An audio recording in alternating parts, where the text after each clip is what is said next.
right, welcome back to the whole new episode of the Florida Gridiron Report right here on the Varsity Sports Network. We are in week 11. The season has ended and the playoff run has begun. I'm Dan LaForest, Larry Bluestein. Larry, week 11 was exciting. A lot of great games that really set up the playoff bracket that we saw this past Sunday. Well, the good thing too, Dan, is there's a lot of teams. In fact, 6 out of the first 7 teams in Josh's ranking didn't play. So you figured, okay, well, all elite teams won't play, but actually turned out pretty good. A lot of great battles. We saw Bradford County lose for the first time to Kyler Hall's Live Oak Swanee team that I kind of saw coming because of the fact that you had some injuries on Bradford, but at the same time as the Bulldogs of Swanee have been playing pretty good. Yeah, had some really good games in the Orlando area. You and I talked. I mean, Apopka was kind of worn out emotionally and physically from one of their bigger games, and then it's tough when your cross city rivals come in and beat you. But Wakaiva's been working extremely hard. They've been playing a lot better too. So yeah, there was some really good, interesting games. The Cocoa Rockledge game, we kind of knew that Cocoa, once they got over the hurdle with some of those big time teams, that they have a chance to win this thing. Looking at the brackets, they definitely have a chance to win it all. So, and the interesting thing too is, and maybe they'll like next year, maybe reevaluate their schedule. But Treasure Coast comes in there with 6 losses. And I will tell you this, they're going to get to the state semis because their road will probably meet Vero Beach again. And I'm telling you, they've got a shot to beat them this time around. And imagine getting to the state semifinals with a 5-6 or a 6-6 record. And they're dangerous. I mean, they play Martin County right out of the box. And listen, that was a good game the first time. Yeah, well, you'd hate to be the Treasure Coast opponent, and a lot of teams on the West Coast. Look at after everybody bitched and moaned about Tampa Jesuit, they're still the #1 seed. So yeah, a lot of good things. A lot of good yeah, a lot of good things have happened, and certainly it kind of sets the table for a pretty decent state championship run. And then we also have an 8 seed hosting a 1 seed, with Sanford Seminole traveling to Jacksonville to play Mandarin in the first round too. So there was a lot of excitement. I liked, how it's kind of lining up where you're seeing a lot of familiarity in the first round. I think it's going to take care of a lot of that. Another big game we're going to talk about here later was the hometown showdown we covered on VSN. Oviedo went to Haggerty, and that's another great rivalry. A lot of rivalry games were played in week 11, but going back to that, John Santucci wrote a great article probably about 5-6 weeks ago talking about implementing a universal bye week within the schedule, which would help with a lot of the weather conditions that we would have had this year. And then also, if you didn't use it, it gave you a little rest time before the playoffs. And maybe that's something that should be looked at. Maybe you take one after week 5, maybe you take one after week 11. That way it gives you a couple weeks to play with. Everybody has it open. It shouldn't be a problem. But because what we saw in really the last couple weeks, it was a lot for a team to play 3 games in 8 days. Yeah, no, you're right. You're 100% right. And, whether they, come to that type of realization or not, I mean, some of the teams, see, the whole thing is a lot of teams don't share those issues, and that's the thing. A lot of the North Florida teams, the Panhandle teams, may not share those issues that more populated areas do. And, they're all, oh, well, come on, you don't need this. And I kind of agree with John. I think that you have a situation where, you have like you said, I mean, so a lot of these schools, I mean, they were told, weren't they, 2 years ago, that if you got to play a better schedule, you got to, for you to get the points and all this and get some recognition.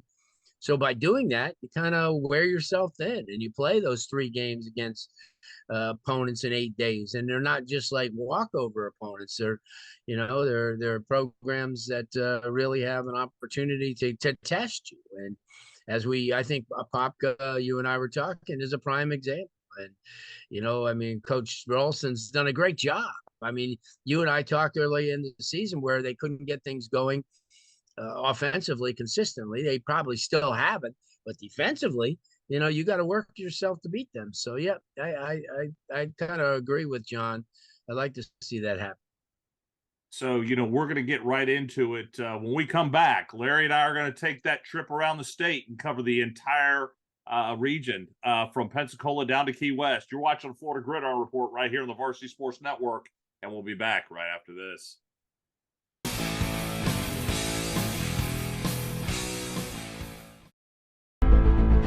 Many years ago, high school sports had a home. All right, this is going to be a big football game. The fifth and final state championship game for 1992. Another edition of Football Friday night here on ABC7. About half of the matchup that we expected. Boom! Oh, wait, no, it's supposed to be up. Yeah, there we go.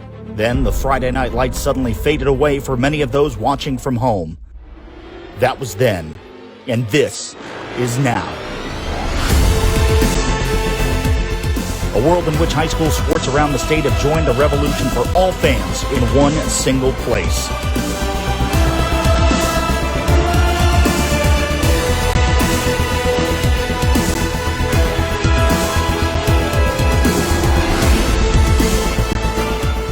The stakes remain the same, but the script has changed. High school sports has a new home. This is Varsity Sports Network.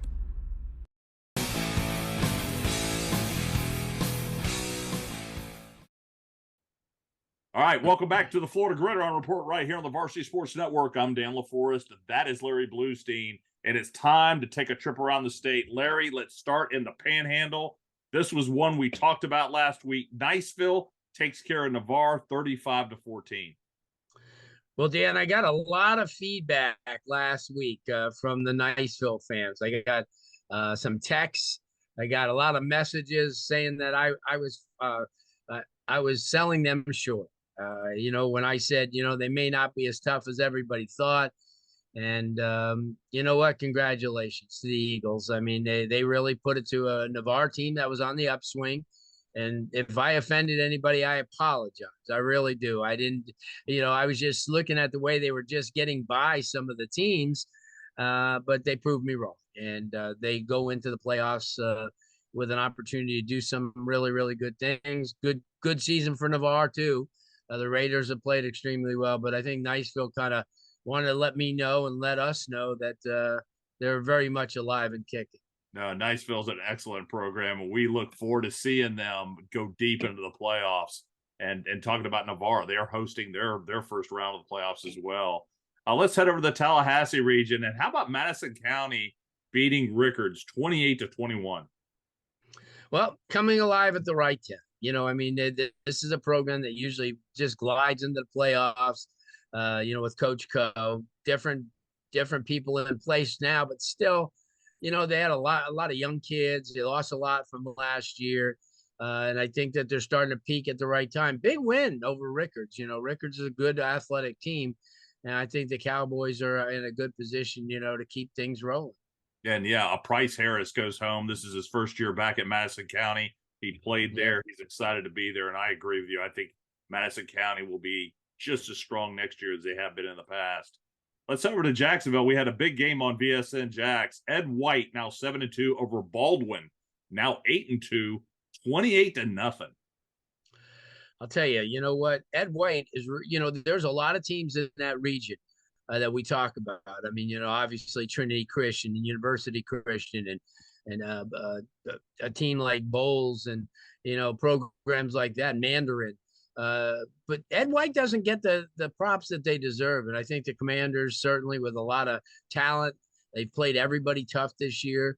And certainly Baldwin, I mean, they're a team that doesn't get a lot of the publicity, but they've had some really, really good programs. And, that was a good game. It came down to the wire and at the beginning, and then, it was like a 7-0 game early on. And then, Ed White had a lot of depth, and they pulled away and won the game 28-0. But still, you know what? You got to give Baldwin credit. But Ed White, I gotta give them props too. there's a lot of people who watch this show. People don't understand. There's a lot of feedback that you get. And when you mention a team like an Ed White, and you don't get a lot of, you don't give them the props that they deserve, they let you know. And I thank them for that. No, and again, we try to do our best to cover as many teams as we can across the state of Florida and really give you some highlights on some of the teams you probably haven't heard about all year. And I know that we had Ed White on VSN at least 3 times this year. And I tell you what, they've really shown themselves. I can't wait to see what they do here in the playoffs. Right. Another big game. Let's head down to the Gainesville area, and we'll talk a little bit about a Jacksonville team. Jacksonville Bulls now 6-4, takes out Buchholz 7-2, is now 7-2, 49-28. Larry, wow, never saw that coming. Especially Buchholz.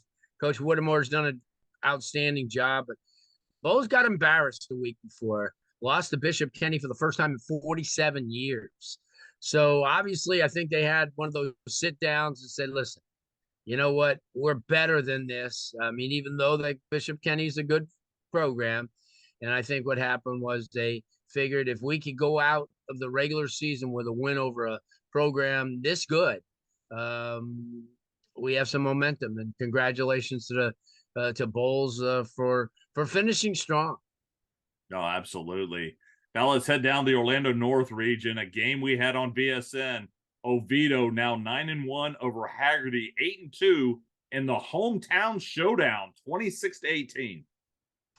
On a day that Oviedo was on national TV, and I texted Coach Jody Arno earlier in the morning and said you guys did great. What a opportunity to be on national TV, as the team, the spotlight school, and then they kind of took care of business later that evening against a rival that had a great season. I mean, it has had a great season. Remember, Haggerty's no slouch, 8-2 teams. So big win for the Lions heading into the playoffs. Certainly a really great day for the city and the school. No doubt about it. And for those who don't know, that they were featured on the Today Show. The Today Show has done segments all season long, featuring a high school program around the country. And they focused in on the city of Oviedo and the Oviedo Lions, and that was pretty cool. West 2's Darren Stolzfus was part of that as well. Let's talk about the Orlando Metro. Again, we mentioned this earlier. Wekiva ends 5-5, makes the playoffs, beats the rival in the Mayor's Cup, Apopka 7-3. Apopka on 3 days rest after a big win over Seminole on Tuesday night to win the district. Wekiva wins that game in the final seconds, 20-14. Well, you know what? Here's 2 programs, as you said. Apopka, who clawed their way to a district title, just prior, a couple of days, like you said, 3 days prior, against a Wekiva team that could have made their entire season with a win here. I mean, if they never win a game the rest of the year, they can hang their heads as they walk around, the community, and whether they go to Zellwood or any of the communities there, they can hold their heads up high knowing that they beat a really, really good and well-respected Apopka team. Good win. But as you said, Apopka a little bit down, but I think they're going to rest up, and Apopka's going to be a tough out. That defense is going to be real well. The young quarterback is coming around for him. But let's give props where props due. And Wekiva had a huge win, a season-defining win. Wekiva's had an outstanding season, and they're in the playoffs. They actually have to go to Jones, which is going to be a heck of a test, but do not count them out just yet. How about over the Space Coast? The Barbecue Bowl has been settled, Larry. Cocoa now 6-3. We've been talking about Cocoa. Watch out for Cocoa. They beat Rockledge, who's now 8-2, 28-20 to keep that rivalry alive. Yeah, and in a great way. Both coaches, Coach Snyder, Coach Younger, 2 well-respected coaches in the area. This was supremacy for the Space Coast, obviously. Rockledge has come up short on some really big games this year. Their 2 losses. They lost to Osceola in a game that no one expected. And then they lost to Cocoa, and it was a game that, kind of got away from them early. They had to come from behind and just didn't have enough gas at the end. But both are on their way to the playoffs. And like you said, Coco's got to be one of the favorites, to be at that state final and maybe win it where they fell short last year to Cardinal Gibbons in 4A. No doubt about it. And I think Blake Boda has been a big part of that, watching him mature and bond with his team over the last several weeks, especially after a rough start there in week 1. But Blake has really bonded. Coach Snyder's done a really good job with him. And you're right, the Cocoa Tigers are going to make some noise here in the next several weeks. Let's head over to the North Suncoast area. River Ridge, 6-4 over Cypress Creek, drops them to 7-3. That win was 35-25.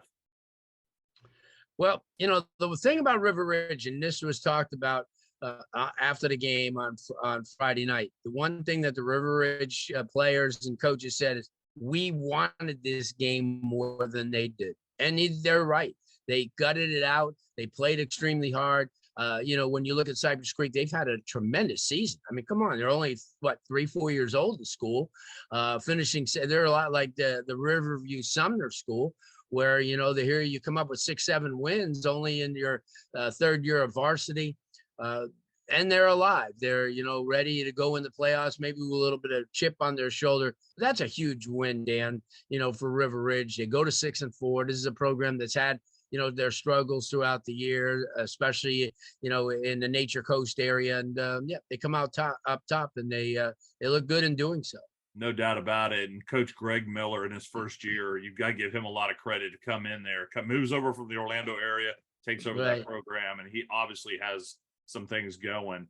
Let's talk about the Tampa area and talking about a team that hasn't won this rivalry in a while. Tampa Catholic, now 8-1, takes out Jesuit 20-19 and drops Jesuit to 6-4. Well, Jarris McIntyre, I don't know if a lot of people out there know him, but one of the great guys. Showing my age, I used to remember when his dad, Cedric, used to play. Went to Auburn, great running back, and then Jarris followed his dad there, played in the NFL for a little bit, came back there about 6 years ago, and I kept saying to him, I said, you know what? I think one day you're going to be good. Because, your teams are going to be good. You just got to build this program. And I'll tell you what a defining win that was. As you said, I don't think they've beaten Tampa Jesuit in 20 plus years.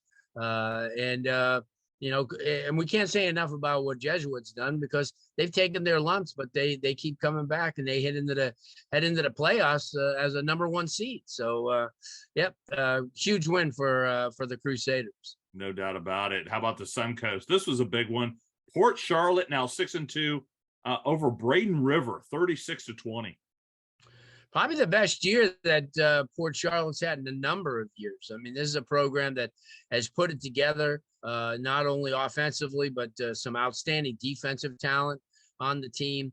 Real good program. They kind of taken the place of Charlotte over there, who has really ruled that area for so many years. A huge win. Coach Bradley's team at Braden River. What else can you say? I mean, both of them are road tested now. They're both ready for the playoffs. They needed a game like this as a season ender, and we'll see. We've got to keep our eye on Port Charlotte the rest of the way. Well, here's a couple teams we haven't talked about all season long. Let's talk about that Citrus Belt.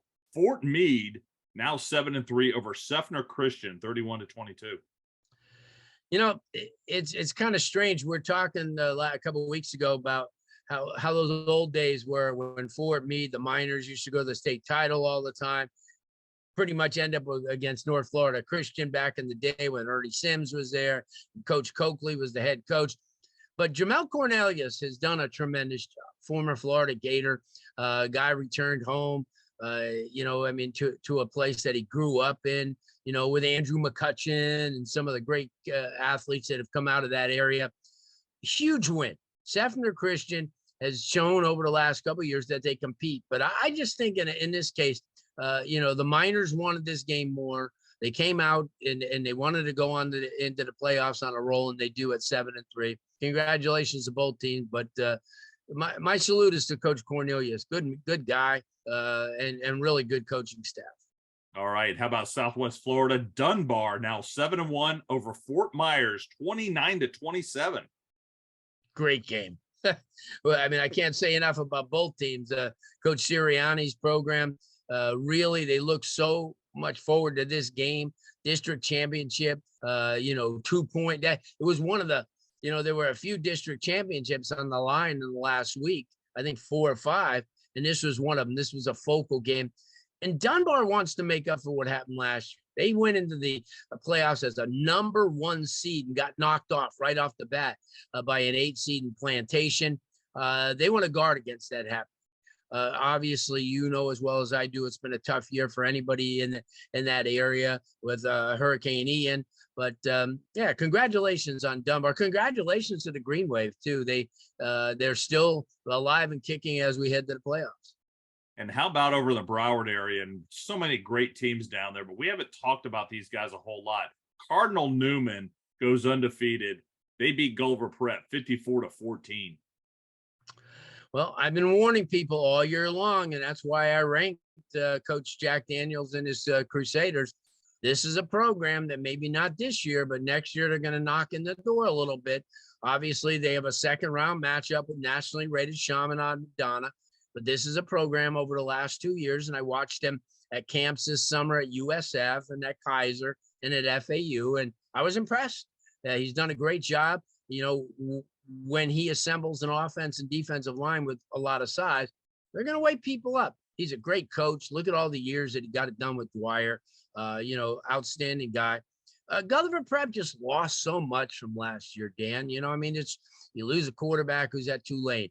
You lose a guy who was a H-back who's now starting at West Virginia as a freshman. Right. They lost a lot, and a smaller school like that can't afford to lose such key players. But you know what?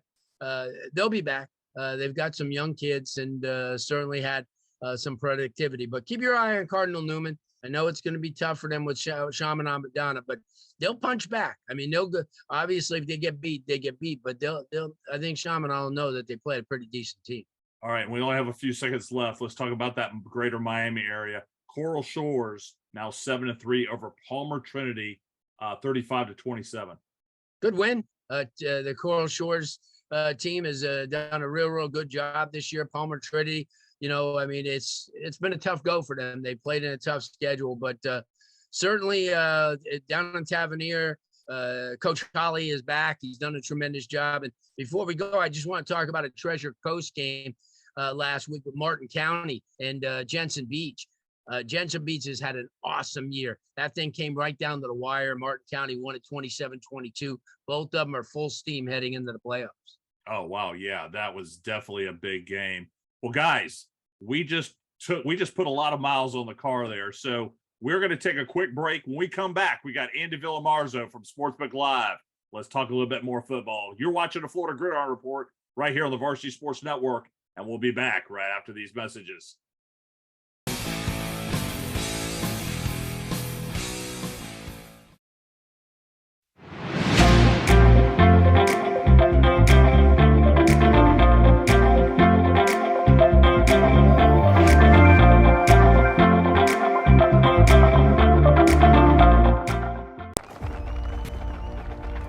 For every generation, it has started with the call to serve. Discovering the purpose and the belonging earned with the title. Learning to dig deep and push through adversity together. Defending our nation and its people. It is a life of great worth and reward. But Marines are never really finished serving. Their commitment comes full circle, visible in communities across our country. This is Semper Fidelis, always faithful, always Marine, marking a path for the next generation.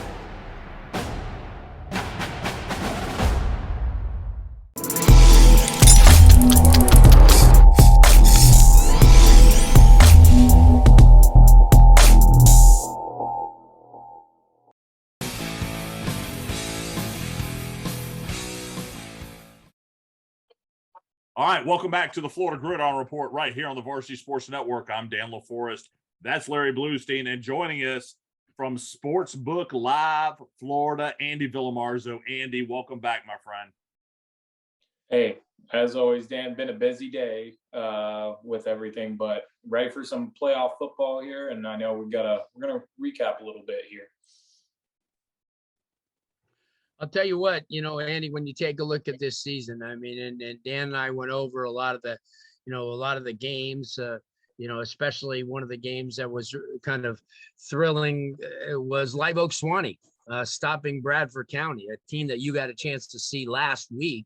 Talk about that, because I think that with the quarterback being out, a banged up offensive line, they kind of hobbled into Live Oak, and Coach Kyler Hall's team has been playing really good, and I think it's kind of a game that kind of woke people up, and you had an opportunity to watch Bradford County actually give up 2 of the 3 touchdowns that they gave up all year. Yeah, they went into that game 1 touchdown. They gave up a couple to Platka. Platka's got some athletes.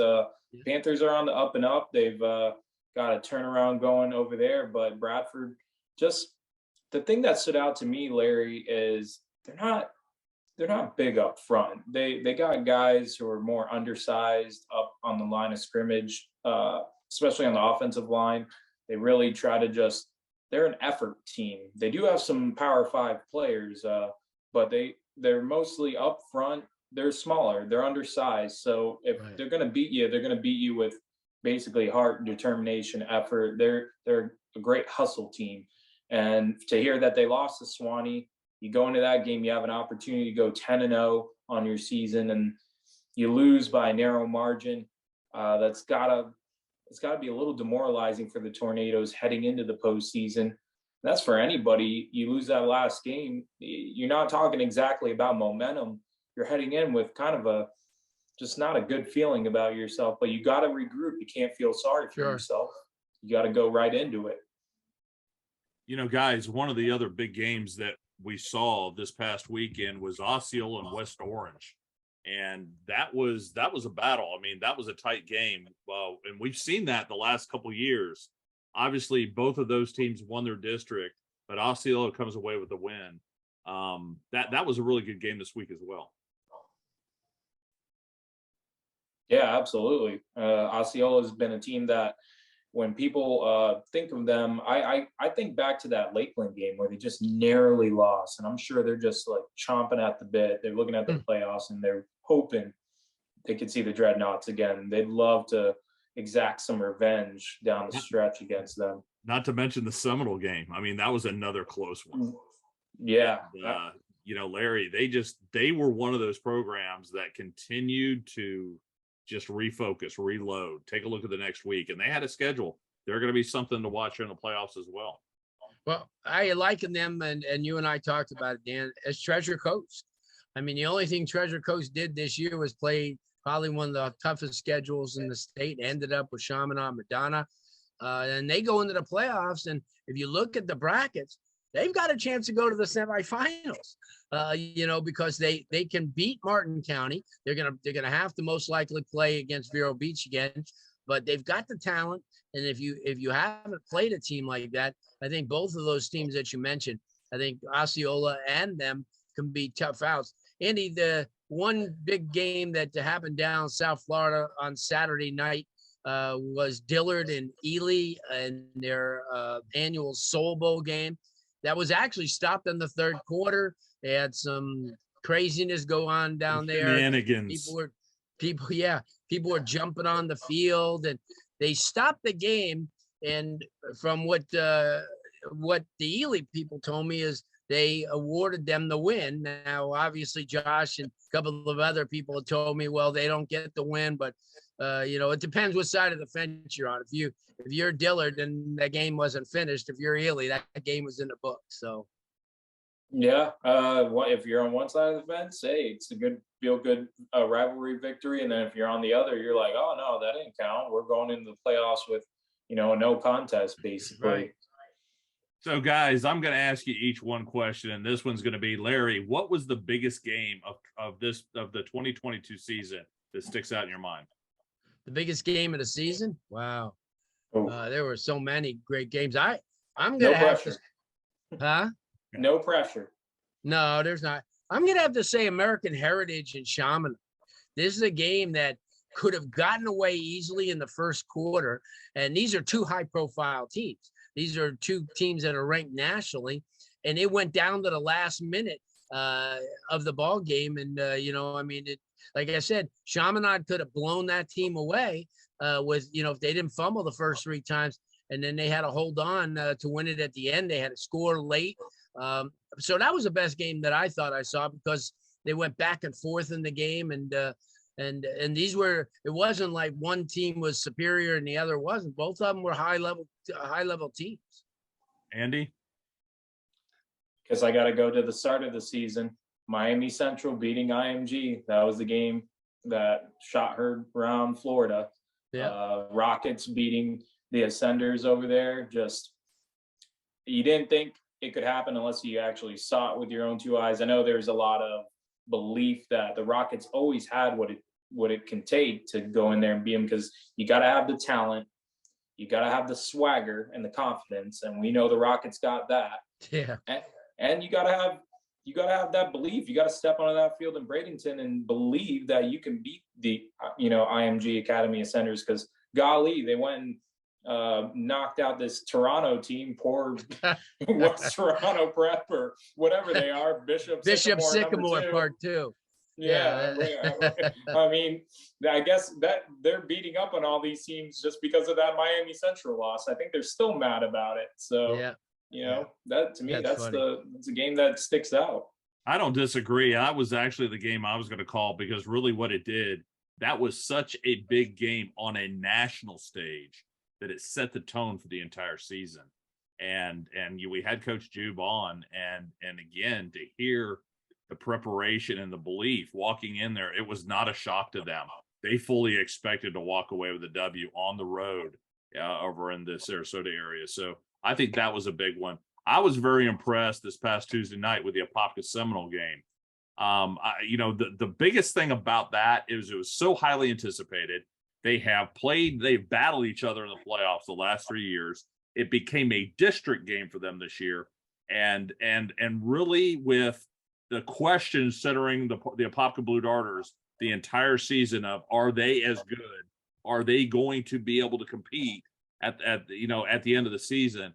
And once again, they come away with a district championship by kicking a field goal to beat Seminole. Now, keep in mind, Seminole is without their starting quarterback, Luke Rucker.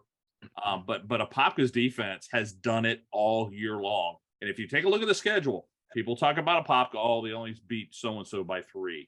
They were down 14 to so-and-so. At the end of the day, Apopka wins the football games with the 2 most important factors of this game, and that is defense and the run game. And it's going to be very interesting with the way the brackets are set up, how each one of those teams are really going to fare down the road.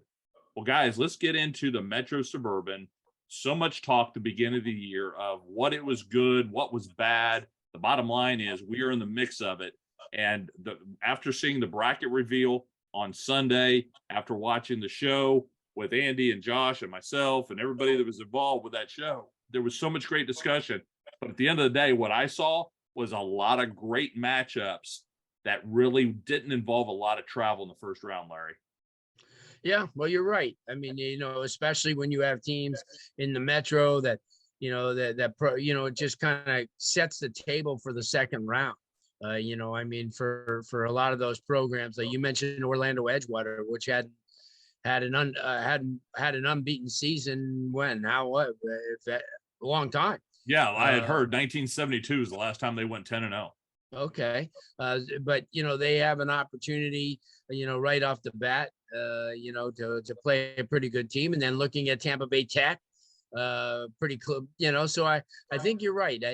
There's a lot of intriguing first round games, but a lot of games in the that are setting the table for the second round. And I think that's what's I know that a lot of people in a lot of the bigger areas of the state, the Tampa Bay area, South Florida, Orlando, Jacksonville, we're a little bit skeptical about this Metro and Suburban and all this. And I'm sure a lot of them still have some reservations, but at the same time, let's give it this year. Let's see how it works out. I think the biggest complaint, and I know that's not something that we could change, but Chaminade Madonna feels like they're getting left out of that really big exposure mix by having to play their game up in Tallahassee instead of playing, on a huge showcase in Fort Lauderdale. And that's something that we can't change unless you move all the games to one location. But other than that, I think, everything is shaping up to be a really, really good playoffs over the next 5 weeks. And I'm excited.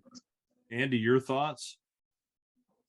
I mean, being able to see games within metro, suburban, and rural, just going to these small towns, being able to see the games in the big city or close to the big cities. And then obviously you got your Lakelands and your Naples and teams like that. I mean, what I felt is you get these rivalry games that these teams, you get better crowds, you get better vibes from it. The teams are really more into it. Maybe a little bit more chatter by both teams because the guys know each other a lot better, but hey, that's what makes for good football, good competitive football. So just like what Larry brought up, Bradford Palatka, I thought that was obviously the score doesn't indicate a close game, but at one point it was for 2 quarters and a half before the Tornadoes kind of pulled away.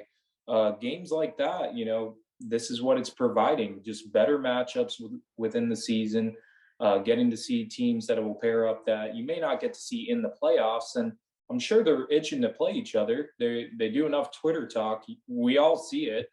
These guys are all going at each other. I got Coach Miller over here from River Ridge saying to me, you think Ocala Vanguard's going to run right through us. Not a rivalry game per se, but hey, I'm just like, you got to prove me wrong. Just making prediction, just friendly prediction. It's amazing how sensitive everybody can be when we get to this. And, again, our job is really to kind of take a look at it objectively. But you're right. There's so much to it. And, first and foremost, we want everybody to have a safe and effective playoff run. And, I filled out my bracket Monday morning. But I'm not going to tell you who I got in the Final Four. No. Uh-oh. Yeah, me either. No, there's so much to that. Well, again, I think that, at the end of the day, we saw the brackets come out. I think there was still a lot of questions about how they came up with who's going to be home, who's going to be away. How did somebody get in and somebody, maybe it was on the bubble, got out of it. And we saw, but I think at the end of the day, there's never going to be a perfect system. I think they're very close to getting it very right. And are there changes to come? Absolutely. But, what it has done is create a lot of discussion, which I think is good for the game. I think we saw a lot more teams that are able to compete, which is good for the game of football across the board.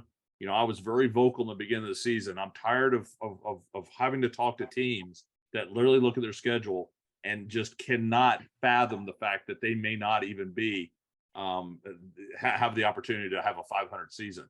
And there's so many things that can happen. Well, guys, we're going to take a quick break. And then we got Joshua Wilson with FloridaHighSchoolFootball.com coming in with the final top 25 of the year. You're watching the Florida Gridiron Report right here on the Varsity Sports Network, and we'll be back right after these messages.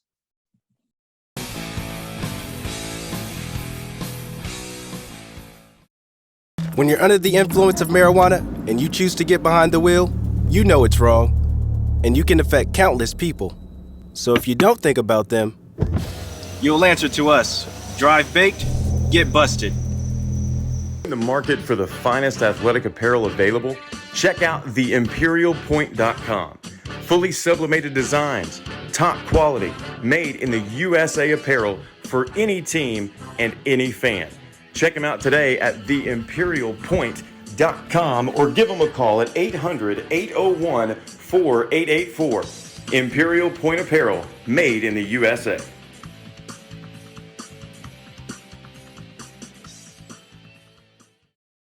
We wear all types of equipment to protect ourselves from injury. One of the most important, yet neglected parts of the body are the ankles. Research shows that more than 30% of all sports injuries are ankle-related. Preventing an injury is key in any sport and applies to any job where you're on your feet all day as well. Prevent Sprain socks were scientifically designed and engineered for support, stability, and performance. Stay active with PreventSprainsocks.com. Searching for meaning in a relentless world. Always connected, but somehow alone. Trapped by illusion. We offer another path, where the battle to belong begins. Awakened by a calling. United by the cause you fight for. No one can take away what it means to be among the few, the proud, the Marines.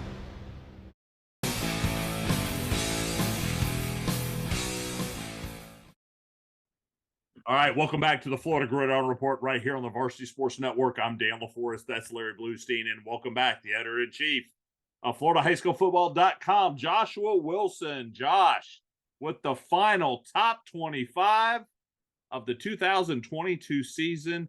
Josh, first of all, great job on the bracket show on Sunday. I appreciate it, Dan, and everything. It's hard to believe this is it. We're putting the bow on the regular season, and pretty soon we'll be crowning 9 state champions here. Yeah, here in a matter of 5 to 6 weeks, it's all going to be said and done. We're looking forward to it. Yeah, Larry, let's get right to this thing. Josh, let's drop the final top 25 to number 16. All right, welcome Winter Park back to the top 25 again for this year. 9-1 on the season. Those Wildcats headed off to the playoffs there in Region 1 in Class 4M. Buchholz falls to 24 after getting ran over by Bowles here in the final week of the regular season. And oh my goodness, I mean, Buchholz still 7-2, drew a 3 seed in their region in 4S, but sitting there coming down 6 spots after falling to Bowles, who actually Bowles lost to Bishop Kenny the week before, so that kind of negative impact Bowles Buchholz right there. So a big drop there for the Bobcats. Rockledge, ooh man, that barbecue bowl, man, I'll tell y'all what, that was a tough one right there for the Rockledge Raiders, but they dropped 7 spots after losing that game to Cocoa, but sitting there 8-2, headed to the playoffs of 1 seed in their region in 3S Region 3. Hello, Cardinal Newman. One of my favorite coaches' names, Jack Daniels, of all coaches in the state of Florida. His team 10-0, coming in at number 22 here in the final top 25 for the year. Cardinal Newman definitely deserves it, that thing, but I know the biggest challenge for them coming up here in a couple of weeks will be most likely a date with Chaminade Madonna in the regional final in Region 3 and 1M. Yep. A big date there that they will have, most likely. But another team we like to welcome back who started the year in our top 25, we'll close it out in the top 25. The Cocoa Tigers back in it now, 6-3. Tough schedule this year for the Tigers, but they're still a favorite among the teams in Class 2S to make a run to that state title there this year. South Sumner, another team that has emerged as a favorite to potentially make a run to the state championship game in 2S, but they're sitting there in that same region with Cocoa, so they're most likely will have a date here in a few weeks between South Sumner and Cocoa for that regional final in Region 3 and 2S, but South Sumner finishes out the daunting task of getting a perfect regular season record, 10-0, and they move up to number 20 here after being at 24 last week. Niceville coming up to number 19, finished the season at 9-1, single-handedly basically beat Navarre real easily, and took care of business. So they took care of business there at Navarre, and now they finished the season 9-1, got a number 2 seed in 4S in Region 1. So definitely a tough region there for them. Lake Wells moves up to number 18 after being at number 21. They're another team that completed the daunting task of a terrific 10-0 regular season. Congratulations to the Highlanders there, sitting there now moving up to number 18. Tampa Wharton going up to 8 and finished season 8-2, moving up to number 17, moved up 2 spots after being that 19 last week. And then Clearwater Central Catholic finishing the season 9-1. The only blemish on the record was to Trinity Catholic, and a team that's favored in that 1S classification to make a run. So sitting right there, the Marauders sitting there 9-1, and they most likely will be a state semifinalist this year the way they've been playing. I'll tell you, you brought up a good point about Cardinal Newman. Will probably be, even though that we know that Chaminade's one of the best in the country, you'll have the number 1 and 2 teams in the state as far as scoring margin. That's in the second round, which would be crazy. Some of the other programs, you got to look at Winter Park. I think they really deserved it. The Wildcats came up with some huge wins, Josh. Niceville proved me wrong. Dan and I talked about that earlier in the show. I thought that Navarre would be able to stick with them. certainly a program that has an opportunity. In Lake Wales, I think they could do some things, in the playoffs. A lot of people haven't really watched them. They're stacked with talent. So, yeah, pretty good grouping of teams. All right, No, Josh, absolutely. let's drop number 15 to number 6. All right, Jones sitting there still at number 15, finishing the regular season 8-2, headed to the playoffs there as an at-large team. Tampa Bay Tech, same situation there, going and still at number 14, 8-2. But for unlike Jones, who's going to get a home game in the first round in the Class 3M Region 1, Tampa Bay Tech, the loss to, I'd say the forfeit loss to Tampa Gaither compared to the loss to on the field to Tampa Jesuit, that forfeit loss actually hurt Tampa Bay Tech severely to the point that you're going on the road now to play Fletcher in the first round of the playoffs. So that's going to be a tough out right there for Tampa Bay Tech, but we'll see if they can overcome the adversity right there, having to go on the road in the first round against a very tough Fletcher Senators team there in that first round game this coming week.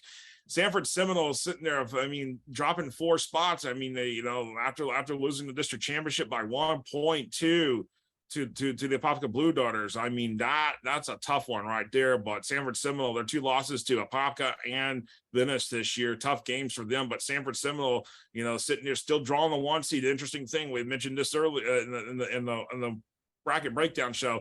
Seminole's got to go on the road to Mandarin. They're a 1 seed, and they got to go to an 8 seed because the 8 seed is the district champ, and that's one of the unique situations. But this is based on true seeding, but the caveat is district champs get the chance to host an at-large wild card, and this is what's happening here. Barton Trail moving up a spot from 13 to 12, sitting there again, perfect 10-0 season, only the second time in Barton Trail's 20-plus year history to do that with a perfect regular season. And Daryl Sutherland, the only head coach that school has had since the school opened in 2000, still doing great things 20-plus years later. Got to hand it off to the Bears and head coach Daryl Sutherland there at Barton Trail.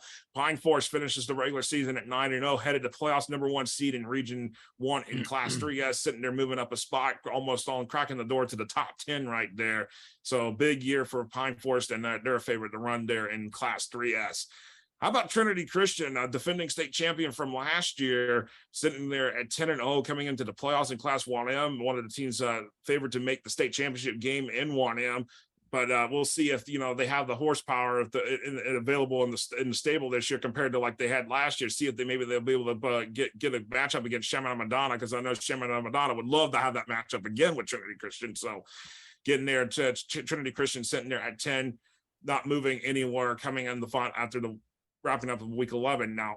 Orlando Edgewater. How about the Eagles? Dan, correct me if I'm wrong, but this is the first perfect regular season they have had since, was it 1977 or 1976? This has been a long time. 1972, so it's been a while. 1972. Wow, that is crazy.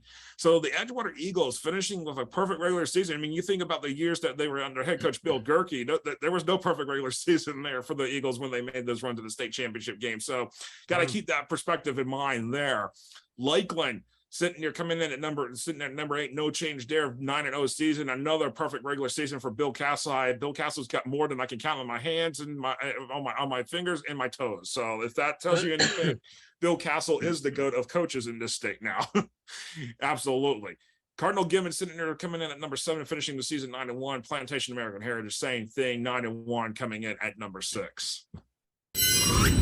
I'll tell you what, good grouping of teams. As you said, a lot of them are going to be kind of under the fire over the first couple of weeks. And you look at Trinity Christian, they're going to get another shot. Maybe University Christian, who's played extremely well. And if you looked at that game that they played the first time around, University Christian had their chances. They matched up well up front. So beware of that second match because that could probably produce the team that'll face against Chaminade in the state finals. No, absolutely. So that's a lot right there. Yeah, no doubt about it. And we said it all year long that this thing was going to play itself out. So many great matchups. The scheduling this year has been amazing. And the guys that made this final top 25 going into the playoffs, because we're not going to continue this in the playoffs.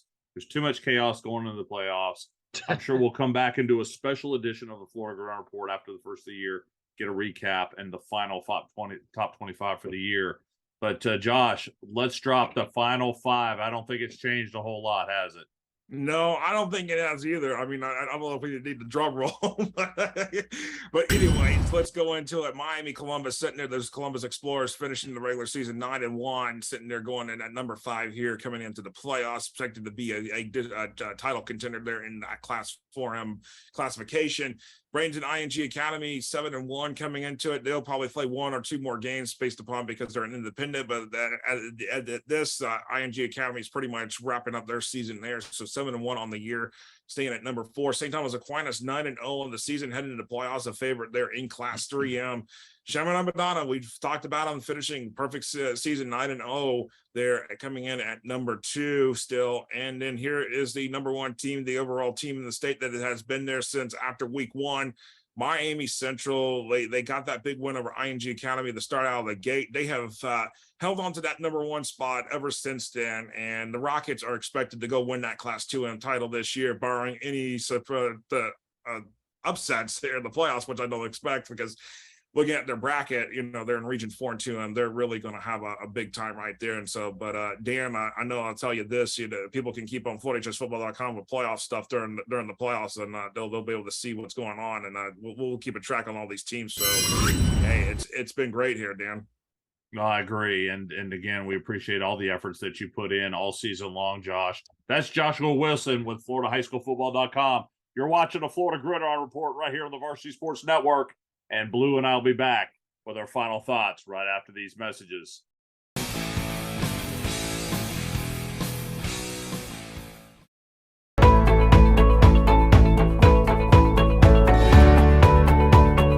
Searching for meaning in a relentless world.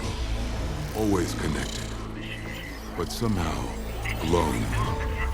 Trapped by illusion. We offer another path, where the battle to belong begins. Awakened by a calling, united by the cause you fight for. No one can take away what it means to be among the few, the proud, the Marines. We wear all types of equipment to protect ourselves from injury. One of the most important, yet neglected parts of the body are the ankles. Research shows that more than 30% of all sports injuries are ankle-related. Preventing an injury is key in any sport and applies to any job where you're on your feet all day as well. Prevent Sprain socks were scientifically designed and engineered for support, stability, and performance. Stay active with PreventSprainSocks.com.